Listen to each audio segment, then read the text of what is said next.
Boa noite, graça e paz, queridos irmãos, visitantes, membros, frequentadores da igreja. É uma alegria ver todos vocês aqui, tantos os que estavam aqui muito antes de mim, quanto os que estão nos visitando hoje, talvez primeira, segunda, terceira vez. Seja muito bem-vindo. Hoje eu não vou ter o privilégio de trazer a palavra de Deus, mas tenho o privilégio de convidar aqui para frente o ex-seminarista, quando saiu daqui há 4 anos atrás, mas agora pastor Eleandro. Esse irmão servia no exército, crente no Senhor Jesus, estava procurando uma igreja para servir, e nos achou aqui, serviu como professor da escola dominical durante um tempo, né, meu irmão? Ele saiu daqui, ele tinha alguns filhos, agora ele voltou com mais um. Deus fez muitos milagres na vida dele. Ele vai compartilhar um pouco, tanto da palavra de Deus, como também vai contar o testemunho do que Deus fez na vida dele. Então, é com muita alegria que a gente recebe o pastor Eleandro. Eu queria te convidar para nós orarmos, agradecendo o que Deus fez e também pedindo que Deus continue abençoando a vida dele. Senhor Deus, muito obrigado, Pai, por essa imensa alegria de receber o nosso irmão aqui nessa noite. O Senhor levou ele, ó Deus, e era uma realidade. O Senhor trouxe ele agora e ele volta como quem dança, cheio de alegria, pela maneira como o Senhor abençoou e realizou milagres na vida dele. E nós queremos pedir, ó Deus, que o Senhor continue a tua obra. Nós abençoamos tudo isso que o Senhor tem feito, Pai. E pedimos que o Senhor use ele para trazer o teu recado para o teu povo, para edificar cada pessoa que está aqui, incentivando a caminhar com fé no Senhor e no Salvador, Senhor Jesus Cristo. Nós abençoamos ele no nome de Jesus, para que o Espírito Santo o use para a edificação de nós todos. Amém. Amém. Amém. Obrigado, pastor. Graça e paz, igreja. Que satisfação. Eu vou tomar um pouco mais de água que o normal, porque eu quase desidratei de tanto chorar ali no banco.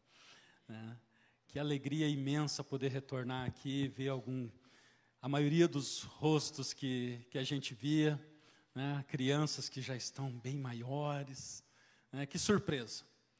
E a nossa vinda aqui, ela se originou de um desejo da Miriam, lógico que a gente sempre quer vir aqui, né, mas especificamente, ela chegou um dia e falou: eu preciso ir na Nova Jerusalém, vamos para Campinas. Eu disse: por quê? Aí quando ela me explicou o porquê, eu disse: vamos agora, compra a passagem, estamos indo. Deus colocou no coração dela a necessidade de virmos aqui e falar para essa igreja, que orou conosco durante o período mais difícil da nossa vida. E a oração dessa igreja fez com que hoje nós estejamos vivendo a graça de Deus. Estamos sentindo a providência, o poder de Deus nas nossas vidas. Então eu queria chamar aqui na frente a Miriam, essa mulher linda, maravilhosa, com o Mateus. O Mateus que ontem fez 7 meses. Se os irmãos lembram, e os que não nos conheciam, eu vou contar rapidamente a história antes de pregar. Nós lutávamos para ter filhos. E quando eu pedi transferência para Campinas, foi porque Campinas é um centro de referência de reprodução humana no Brasil. E nós viemos aqui e fizemos tratamentos e não deu certo. Fizemos fertilização in vitro e não deu certo. Fizemos tudo que era possível e não deu certo. Mas também viemos aqui nessa igreja e dobramos os joelhos. E muitas dessas mulheres que estão aqui oraram junto com a Miriam. E passou o tempo, fomos transferidos para Brasília. E chegamos em Brasília e Deus foi acalmando o nosso coração. E aí, eu vou contar a história do retiro. A Isabela, minha filha, está nos assistindo lá em Brasília. Ela foi num retiro de adolescente. E nesse retiro de adolescente, ela chegou em casa e falou assim: eu orei por vocês para que vocês tenham um filho.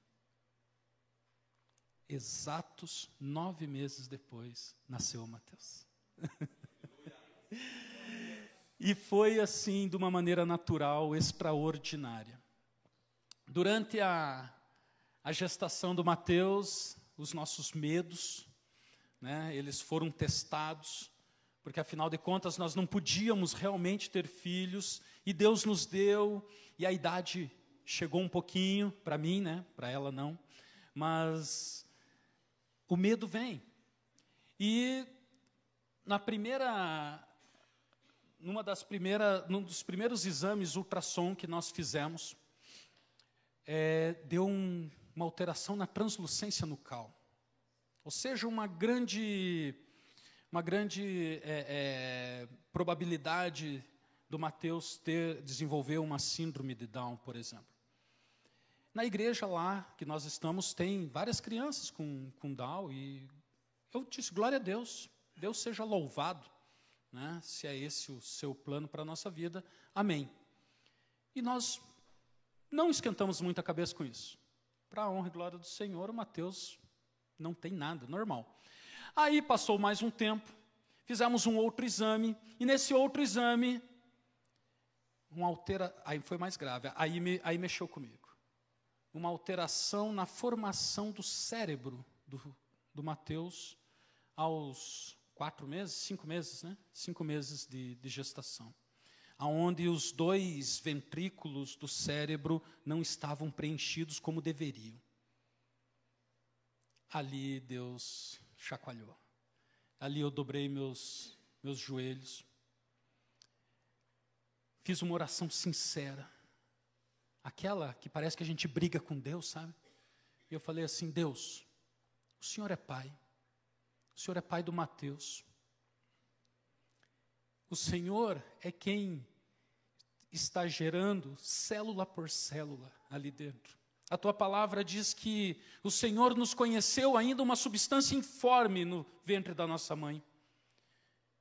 O que eu estou pedindo são células para preencher esses espaços. E o Senhor é Pai. E eu tenho certeza que o Senhor sente o que eu estou sentindo nesse momento. 2 semanas depois, o médico pediu para repetir o exame, para confirmar. Para a honra e glória do Senhor, estava normal. Mas a preocupação do médico era grande. Quando o Mateus nasceu, um neurocirurgião foi até o quarto, com equipamento, para fazer um exame, um ultrassom no cérebro. E ele falou, por que me chamaram aqui? Está normal. Aí eu mostrei o exame para ele, ele olhou assim, isso acontece. Eu disse, eu sei que acontece. E como, né, quando o joelho dobra. E, por último, no meio desse processo todo, Mateus nasceu em janeiro.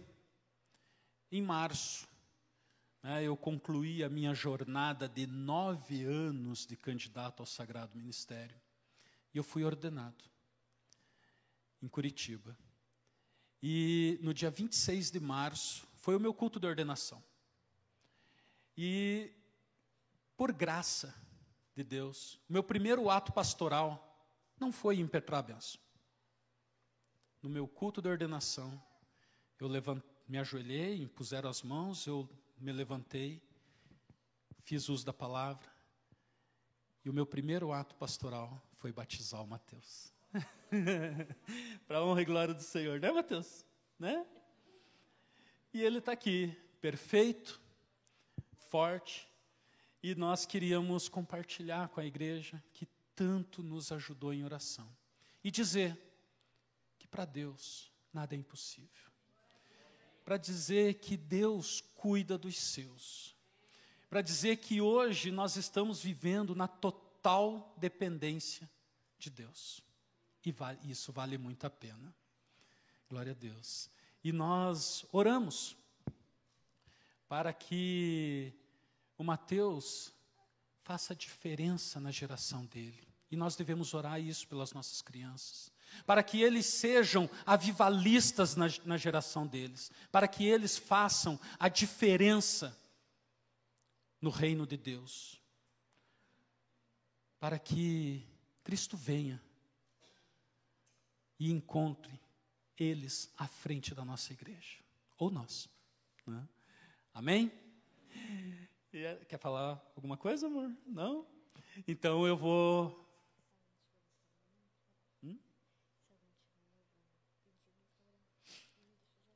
Ah, sim, era isso que eu vim falar, né? Gente, se Deus colocou no teu coração que você tem uma promessa, você tem uma bênção, da mesma forma que Deus tinha colocado no nosso coração essa bênção, por mais que o mundo todo diga não, por mais que todas as circunstâncias se esgotem, é possível. Deus vai levantar. Deus vai agir na sua vida. Tenha fé, não desista. Deus vai agir na sua vida. Acredite nisso. Continue orando. Amém.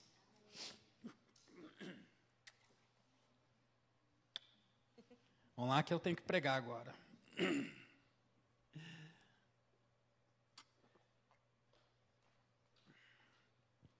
E aproveitando ainda, né, eu falei para o Edinho, eu preciso ir para Campinas, que eu preciso dar esse testemunho, eu preciso falar disso.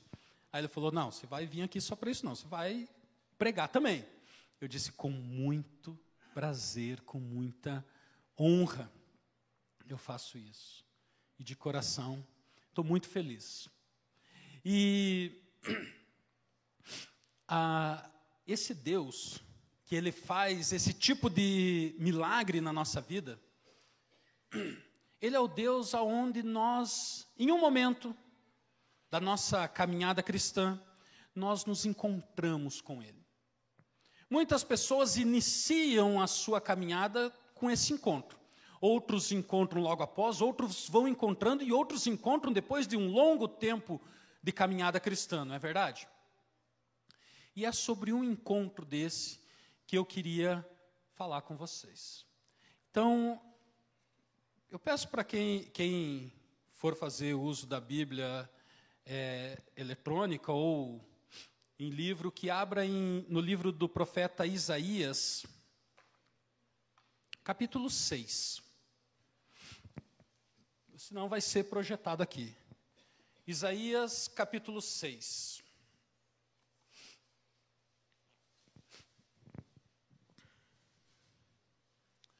O livro do profeta Isaías, no capítulo 6, fala da seguinte forma: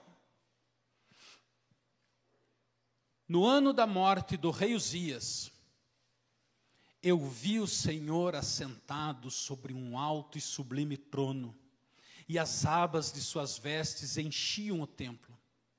Serafins estavam por cima dele, cada um tinha 6 asas, com 2 cobria o rosto, com 2 cobria seus pés, e com 2 voava.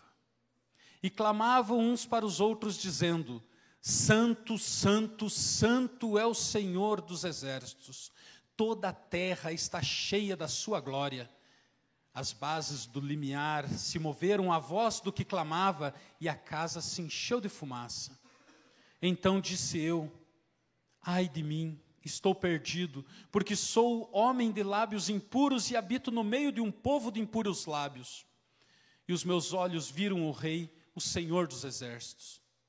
Então um dos serafins voou para mim, trazendo na mão uma brasa viva que tirara do altar com uma tenaz.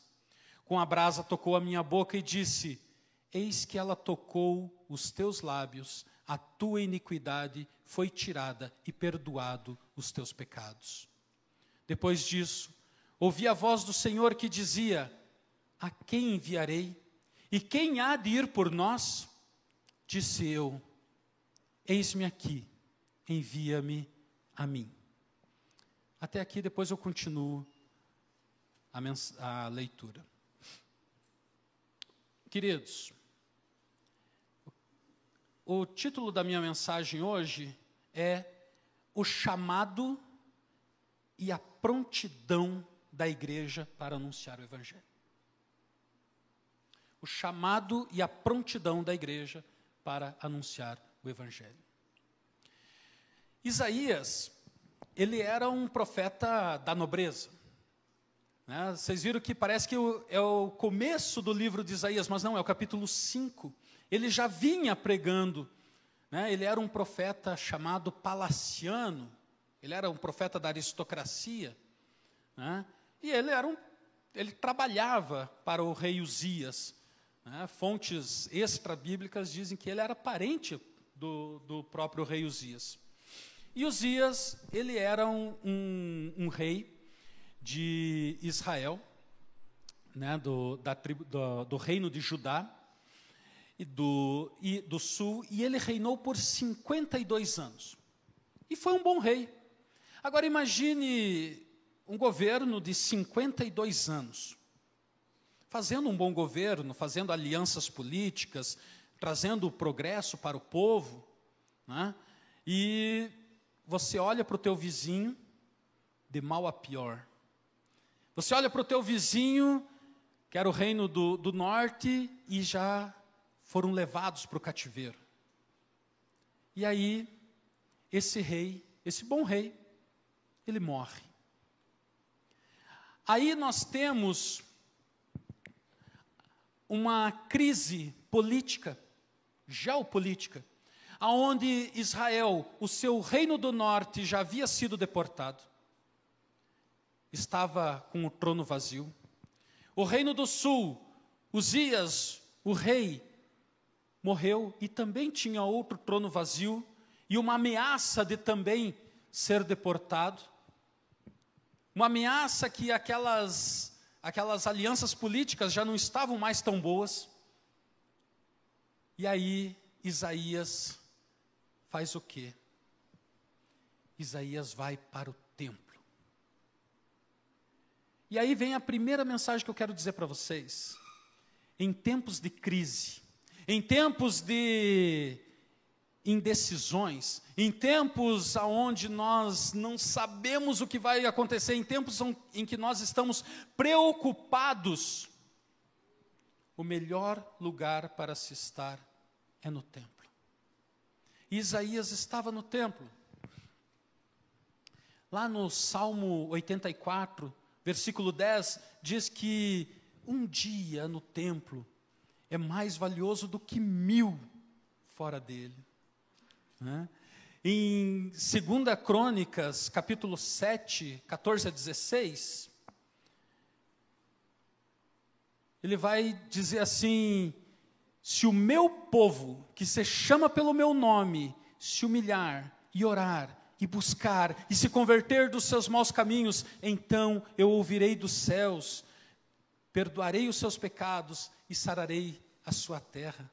Estarão abertos os meus olhos e atentos os meus ouvidos à oração que se fizer neste lugar, porque escolhi e santifiquei essa casa, para que nela esteja o meu nome perpetuamente. Nela estarão fixos os meus olhos e o meu coração todos os dias. Essa era a promessa que Isaías tinha, e Isaías sabia disso. E por isso Isaías estava no templo, nesse período de indecisão. E estando ele no templo, ele teve o que nós chamamos de uma epifania, um encontro real com Deus. E ele já era profeta há alguns anos. Mas ali ele teve um encontro real com Deus, aonde ele viu o Senhor num alto e sublime trono. E aí eu quero compartilhar com os irmãos qual foi a visão que Isaías teve, que é a visão que cada um de nós precisamos ter ao ter um encontro com Deus. E a primeira visão que Isaías teve ao ter esse encontro foi olhar para o alto. A primeira visão foi olhar para o alto. A palavra de Deus em Colossenses 3, de 1 a 3, vai dizer assim: Porquanto fostes ressuscitados juntamente com Cristo, buscai as coisas lá do alto, onde Cristo vive, assentado à direita de Deus. Pensai nas coisas lá do alto, não das que são aqui da terra, porque morreste e a vossa vida está oculta juntamente com Cristo em Deus. Isaías estava buscando as coisas lá do alto, e ele viu a glória do Senhor. E quando ele viu, duas coisas chamaram muita atenção de Isaías. Quando você encontra Deus, o que chama a tua atenção? A primeira coisa que chamou a atenção de Isaías, ao olhar para o alto, foi o trono. O trono, ele nos remete à onipotência de Deus. Deus reinando. O trono do sul estava vazio, o trono do norte estava vazio, mas Cristo reina. Presidentes entram, presidentes saem, reis são entronados, reis morrem, governantes entram, governantes saem, mas Deus permanece no seu trono eternamente, de forma imutável. E não só permanece no seu trono, Deus está reinando sobre o universo. E como nós acabamos de ler em Colossenses, Cristo está assentado à direita de Deus. Cristo está reinando, não apenas na sua igreja, mas está reinando sobre o ímpio, está reinando sobre o mundo, está reinando sobre o universo. Nós vemos a mesma visão do trono em Apocalipse 4. Lembram? A sala do trono, aonde os 24 anciões estavam orando, aonde eles estavam lançando aos pés do trono as suas coroas, a grande sala do trono. Outros profetas viram essa mesma sala do trono. Em Daniel 7:9, diz que ele viu, sentado no trono, aquele que sempre existiu. Em Hebreus 4:16, o autor de Hebreus fala: achegai-vos ao trono da graça. O mundo, ele pode estar de mal a pior. O mundo, ele pode estar decaído. Nós podemos estar sendo perseguidos, porque acredite, nós somos uma pedra no sapato. Nós somos a última barreira de resistência para que o inferno não se estabeleça na terra. Mas creia, eles não prevalecerão contra as portas da igreja. Amém? O mundo pode estar desta forma, mas existe um trono e existe um rei reinando. A segunda coisa que Isaías viu ao olhar para cima foram os serafins. Os serafins proclamando a santidade de Deus. Os serafins com 6 asas, com 2 tampavam o rosto, com 2 tampavam os pés e com apenas 2 voavam. Ou seja, eles tinham 6 asas, usavam 4 para adorar a Deus. Os próprios serafins, que já são criaturas santas, elevadas, tampavam o rosto diante de Deus. O que sobra para mim? E eles, tampando o rosto, eles clamavam: santo, santo, santo é o Senhor, Deus do universo. A santidade, meus queridos, é um atributo essencial de Deus. Da santidade de Deus provém todos os outros atributos. A Bíblia repete 3 vezes santo, santo, santo, porque em hebraico não existe superlativo. Ele quer dizer santíssimo mais do que santo. Por isso que repete santo, santo, santo. Agora, você já viu em atributos de Deus, a Bíblia falar, Deus é amor, amor, amor? Deus é misericórdia, misericórdia, misericórdia? Não, mas a Bíblia fala várias vezes, Deus é santo, santo, santo, porque o amor, a misericórdia, a graça, tudo vem da santidade de Deus. Deus é amor porque Deus é santo. Deus é misericórdia porque Deus é santo. Deus é o que é meu Deus e o meu tudo, porque Ele é santo.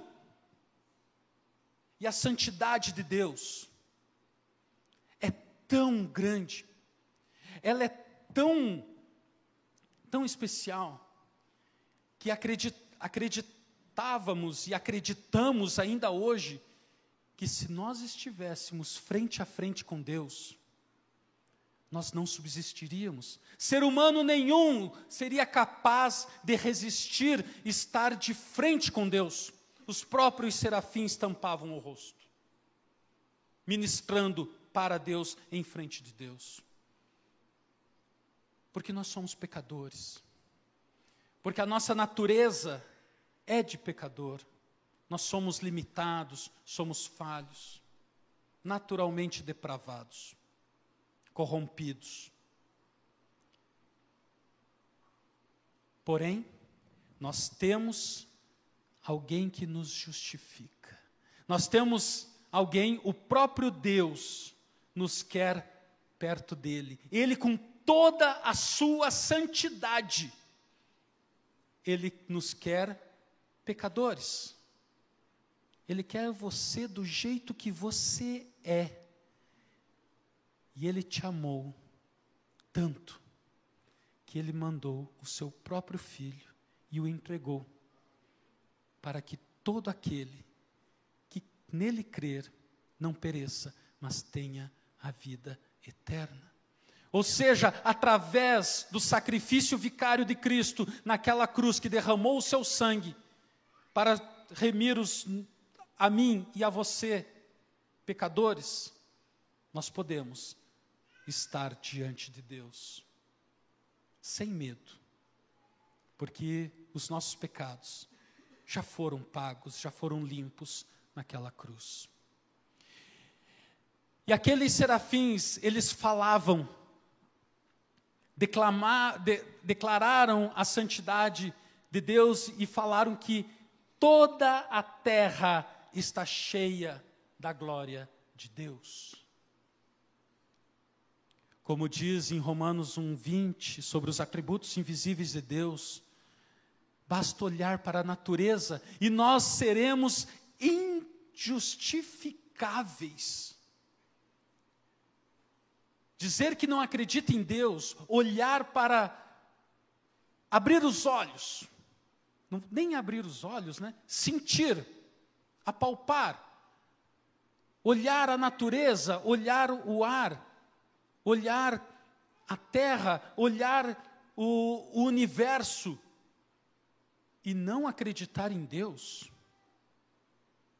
mesmo que Ele não tenha sido proclamado para você, te torna indesculpável, porque toda a terra está cheia da glória de Deus, toda a terra. Então, a primeira visão que ele teve foi quando ele olhou para o alto, para o poder e a santidade de Deus. E quando você reconhece o poder e a santidade de Deus, verdadeiramente, você faz o que Isaías fez. A segunda visão de Isaías, ao se encontrar com Deus, foi olhar para si mesmo. Primeiro ele olhou para o alto, depois ele olhou para si, aonde ele falou, ai de mim. Ele viu Deus e falou, ai de mim. Se você olhar o capítulo 5, do profeta Isaías, ele distribui um monte de ais. Ai do injusto, ai do irresponsável, ai do mentiroso, ai do assassino, ai de não sei quem, ai de não sei quem. E ele está correto. Ai mesmo deles. Ele estava fazendo a sua função. Ai, Ai de você, pecador. Você vai receber o juízo de Deus. E aí ele se encontra com Deus. E aí ele conclui: ai de mim. Ai de mim, que sou pecador. E ele confessa o seu pecado. Ele confessa o pecado da língua. É o pecado relatado em Tiago 3, que diz que o homem pode domar qualquer fera do mundo, mas muitos não conseguem domar a pequena fera que fica escondida na caverna da sua boca. Ai de mim, homem de lábios impuros, que vivo no meio de povo de impuros lábios. Ai de mim. Quando você se encontra com Deus, qual é a sua reação em relação a você? Você confessa seus pecados? Você se autoexamina? Então eu quero dizer para você, hoje, nesse momento, nesse culto, a mesa está posta. Hoje nós vamos comemorar o memorial da morte de Cristo. E a palavra diz: examine-se o homem a si mesmo. Você está diante de Deus. Examine-se o homem a si mesmo. Qual é o seu pecado? Você tem confessado os seus pecados? Mas a coisa mais maravilhosa, quando Isaías confessa o seu pecado, é que ele está diante do trono, é que ele está diante de Deus. E o que acontece? Ele se arrepende. Gente, o que é o arrependimento? Arrependimento é ficar triste? O que é o arrependimento? Nós classificamos o arrependimento com 3 sensações que você vai ter. Quando você briga com a sua esposa, ou com o seu esposo, e aí você diz: eu estou arrependido do que eu fiz. Está mesmo? Então coloque nessas 3 peneiras. Primeira coisa, se você está arrependido do seu pecado, é reconhecer que o que você fez é errado. Porque ter consciência do que o que você fez está errado. Nós temos muitas pessoas que têm consciência do que o que está fazendo está errado. O cara está lá roubando, tem consciência que é errado roubar, mas ele continua roubando. Ele está arrependido? Não. Apenas se conscientizar, confessar: não, o que eu fiz está errado mesmo. Isso não é arrependimento. Mas se você se arrependeu e sentiu uma tristeza imensa no coração,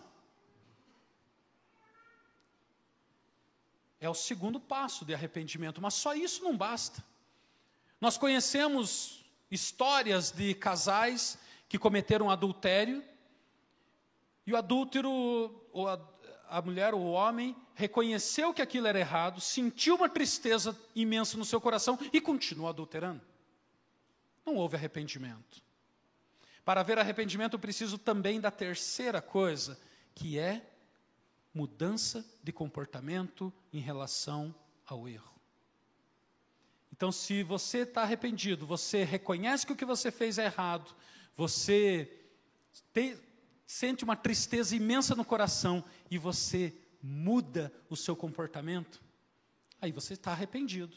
E foi o que Isaías sentiu. E diante desse arrependimento, nós vemos a restauração. Naquele momento, um dos serafins pegou o quê?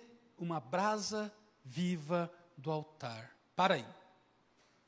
Por que eu tenho uma brasa viva no altar? Nós já estudamos um pouquinho de Antigo Testamento, né? Todo mundo aqui já viu sobre sacrifício. Os sacrifícios eram queimados sobre o altar. Os sacrifícios pelo pecado eram queimados sobre o altar. Isso quer dizer que na sala do trono, diante de Deus, um sacrifício perfeito estava sendo oferecido constantemente. E qual é o sacrifício oferecido constantemente? Hebreus 10, de 11 a 14, vamos lá? Hebreus 10, de 11 a 14 diz assim: ora, todo sacerdote se apresenta dia após dia a exercer o serviço sagrado e a oferecer muitas vezes os mesmos sacrifícios que nunca, jamais podem remover pecados. Jesus, porém, tendo oferecido para sempre um único sacrifício pelos pecados, assentou-se à destra de Deus, aguardando daí em diante até que seus inimigos sejam postos por estrados dos seus pés. Aquela brasa estava queimando o sacrifício pelos pecados. O sacrifício eterno nos remete a Jesus Cristo. E aquela brasa viva foi tocada nos lábios de Isaías, purificando ele dos seus pecados. Mas como essa brasa viva vai tocar na minha vida e na sua, purificar-nos dos nossos pecados, se nós não fizermos como Isaías fez, olhar para dentro de si mesmo e dizer: ai de mim, abrir a boca e confessar os pecados. Deus conhecia os pecados de Isaías? Sim. Deus conhece os teus pecados? Sim. Deus conhece os meus pecados? Sim. Mas é do agrado dele e nos ensina a palavra que nós devemos confessar esses pecados a Deus. E aí então, pela graça, uma brasa viva do altar que queima, que consome o sacrifício que perdoa os pecados. O sacrifício perfeito, o sangue de Cristo, irá nos purificar de todo o pecado. E aí, Isaías olhou para cima, para a onipotência e a santidade de Deus. Diante disso, teve o olhar para si, reconheceu os seus pecados, foi purificado dos seus pecados. Agora Isaías tem uma terceira visão. Agora Isaías olha para fora, aonde Deus então pergunta: a quem enviaremos? Quem irá por nós? Quando você se encontra com Deus, você se depara diante de Deus, reconhece quem você realmente é, tem os seus pecados perdoados, agora você vai relaxar e gozar da eternidade, aguardar que Cristo venha, ou que você vá até Ele, e está tudo certo. Meus irmãos, eu quero dizer para vocês, a igreja, ela é dinâmica, a igreja foi feita para andar, a igreja foi feita para ir para o mundo, ou senão os discípulos não tinham descido do Tabor. A igreja foi feita para ser sal e luz para o mundo. A igreja, e quando eu falo igreja, cada um de nós fomos feitos para sair por essa porta e proclamar o Evangelho de Cristo. Quando, num determinada ocasião, não em qualquer momento, em qualquer lugar. Quando você tem um encontro real com Deus, você vai sentir essa necessidade de escutar Deus falando: quem irá por nós? A quem eu irei mandar? E você prontamente tem que falar como Isaías: eis-me aqui, envia-me a mim, eu vou, eu quero ir. Eu quero ir. É isso que precisa acontecer depois de você ter um encontro com Deus. Essa necessidade. Em Mateus 28, 19, a grande comissão vai ser muito claro a ordem de Jesus.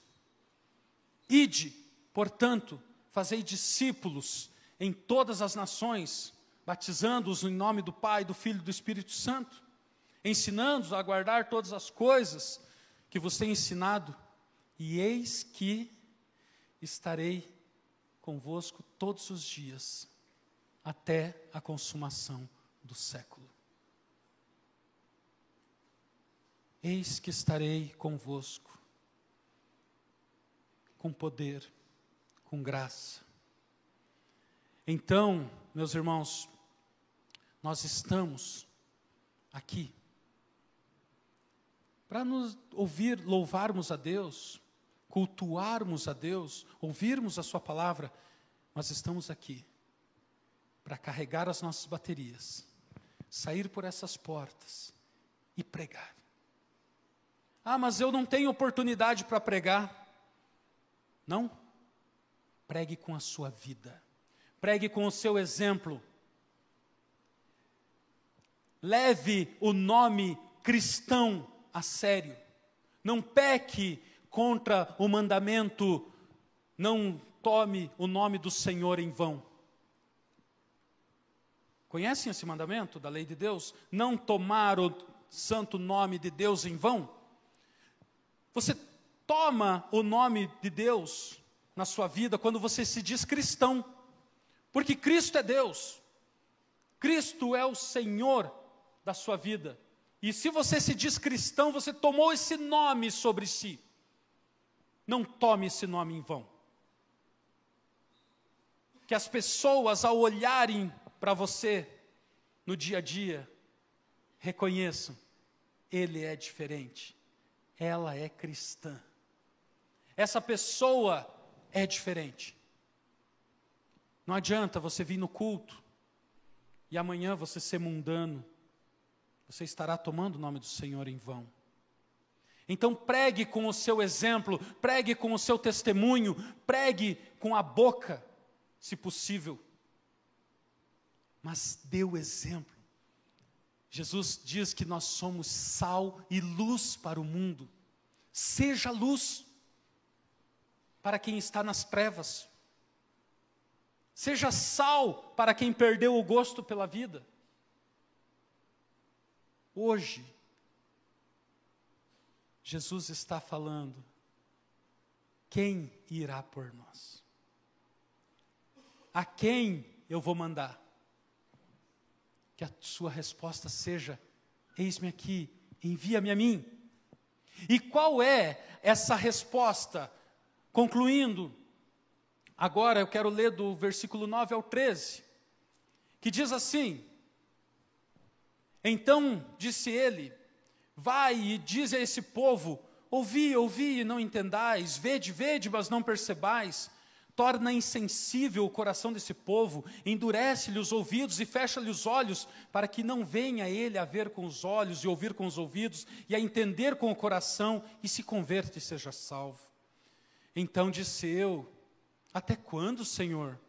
E ele respondeu, até que sejam desoladas as cidades, fiquem sem habitantes as casas, fiquem sem moradores a terra, seja de toda assolada.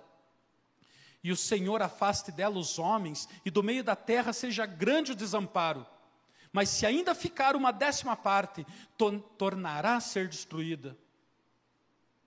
Que mensagem pesada. Mas agora vem, como terebinto e como carvalho, dos quais, depois de derribados, ainda fica o toco. Assim, a santa semente é o seu toco. O terebinto e o carvalho são duas árvores que, se você cortar rente ao chão, em pouco tempo, após a chuva, ele irá brotar. E se você deixar, se tornará árvore novamente. Então, se hoje a igreja está sendo perseguida, arrasada, se estão matando os nossos irmãos pelo mundo afora, acredite, Deus está no controle de todas as coisas. Deus está no controle, mas não tem mais solução A árvore foi cortada no toco. A igreja é um carvalho, um terebinto. Vão colocar fogo na floresta, vão cortar, mas vai florescer de novo. Aquele que é, que era e que sempre será, e que falou que um dia voltará, e Ele voltará. Ele venceu a morte, e Ele nunca poderá ser morto. Ele está vivo, é real, Ele está vivo, Ele está sentado sobre o trono, e Ele está reinando sobre a sua igreja, sobre todo o universo. Não há nada na tua vida que possa encerrar essa história. Não há nada na tua vida, porque você é a igreja. E a igreja está destinada a encontrar a Cristo durante a sua volta nos ares. E vir com Ele julgar toda a terra. Porque Cristo prometeu que Ele voltaria. E tenha certeza, mais do que nunca, Ele voltará. Amém? Curve sua cabeça, vamos orar. Senhor meu Deus, Pai querido, nós te louvamos, Senhor, pela Tua palavra. Ah, Senhor Deus, como é bom encontrarmos contigo, ouvir a Tua voz. Manda Teu Espírito Santo sobre a Tua igreja, Senhor, nesse momento, para que possamos ter a audácia, a coragem de levantar as nossas mãos e falar: eis-me aqui, Senhor, envia-me a mim. E capacita, Senhor Deus, a Tua igreja enviada, para que ela seja testemunha, mártir da Tua palavra, e que o Teu reino venha, Senhor Deus, sobre nós, que o Teu reino seja proclamado e construído na terra, até que o Senhor retorne. E vem, Senhor Jesus, não tarde, ó Pai, em socorrer a Tua igreja. Vem, ó Pai, a Tua noiva te espera. E assim, Senhor Deus, nos colocamos confiantes no Senhor eterno e imutável, que é santo, santo, santo. Em nome de Jesus. Amém.